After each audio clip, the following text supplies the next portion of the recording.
বিয়ে বাড়ি তোকে নেমন্তন্ন করেছে?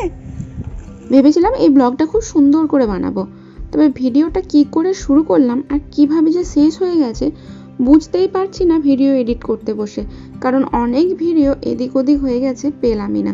তো যাই হোক না কেন, সেদিন ছিল নাইসের বিয়ে। নাইস হচ্ছে আমার বোনের বান্ধবী।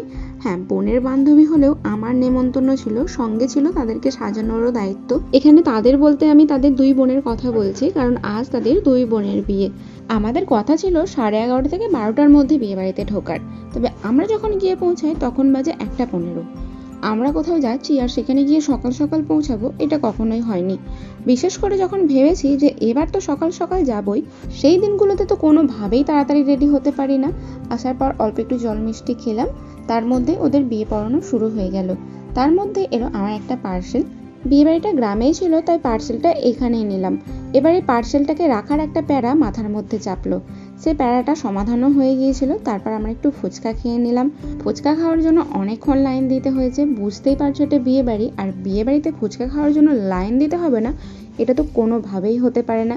বিয়ে পড়ানো তো অনেক আগেই হয়ে গেছে, এবার শরবত খাওয়ানো হচ্ছিল, তারপর বিয়ে পড়ানো খেজুর দেওয়া হচ্ছিল। আর এই ধর্মে বিয়ে পড়ানো খেজুর সবারকার মধ্যে ভাগ করা, এই রিচুয়ালসটা তো আছে, তোমরা জেনে থাকবে। তো ওখান থেকে আমরা বেরিয়ে এলাম কিছু ফটো টটো তোলার জন্য।